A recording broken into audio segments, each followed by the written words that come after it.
ಸೂರ್ಯ ಬಕ್ರಾದ 196 ಆಯತ್ತಿನ ಕನ್ನಡ ಅನುವಾದ ಈ ಥರ ಇರ್ತದೆ.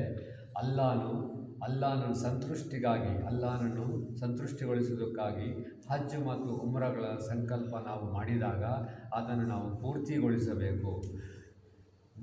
ನೀವೆಲ್ಲಾದರೂ ಸುತ್ತುವರಿಯಲ್ಪಟ್ಟಾಗ ನಿಮಗೊದಗಿರುವ ಬಲಿಯನ್ನು ಅಲ್ಲಾಹನ ಸನ್ನಿಧಿಗೆ ಅರ್ಪಿಸಬೇಕು ಮತ್ತು ಬಲಿಯು ತನ್ನ ಸ್ಥಾನವನ್ನು ತಲುಪುವ ತನಕ ನಿಮ್ಮ ತಲೆಯನ್ನು ಬೋಳಿಸಬೇಡಿರಿ. ಆದರೆ ರೋಗಿಯಾಗಿರುವ ಅಥವಾ ಶಿರೋಬಾಧೆಯ ಕಾರಣದಿಂದ ತಲೆ ಬೋಳಿಸಿಕೊಂಡಾತನು ಫಿದಿಯಾ ರೂಪದಲ್ಲಿ, ಪ್ರಾಯಶ್ಚಿತ್ತ ರೂಪದಲ್ಲಿ ಉಪವಾಸಗಳನ್ನು ಆಚರಿಸಬೇಕು ಅಥವಾ ಸದಕಾ ದಾನ ಕೊಡಬೇಕು ಅಥವಾ ಬಲಿ ಅರ್ಪಿಸಬೇಕು. ಅನಂತರ ನಿಮಗೆ ನೆಮ್ಮದಿ ಒದಗಿದಾಗ ಮತ್ತು ನೀವು ಹಜ್ಗಿಂತ ಮುಂಚಿತವಾಗಿ ಮಕ್ಕಾ ತಲುಪಿದರೆ ಹಜ್ನ ಕಾಲ ಬರುವ ತನಕ ಉಮ್ರದಿಂದ ಫಲ ಪಡೆಯುವಾತನು ತನ್ನ ಶಕ್ಯಾನುಸಾರ ಬಲಿಯನ್ನು ಅರ್ಪಿಸಬೇಕು.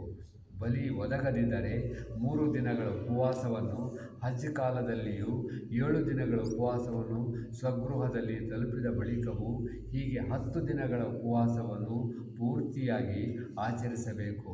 ಈ ರಿಯಾಯಿತಿಯು ಮಸ್ಜಿದುಲ್ ಹರಾಮನ ಸಮೀಪದ ನಿವಾಸಿಗಳಿಗಲ್ಲದವರಿಗಾಗಿದೆ. ಅಲ್ಲಾಹನ ಈ ಆಜ್ಞೆಯನ್ನು ಉಲ್ಲಂಘಿಸದಿರಿ. ಅಲ್ಲಾಹ್ ಕಠಿಣವಾಗಿ ಶಿಕ್ಷಿಸುವನೆಂಬುದನ್ನು ನೀವು ಚೆನ್ನಾಗಿ ತಿಳಿದಿರಬೇಕು.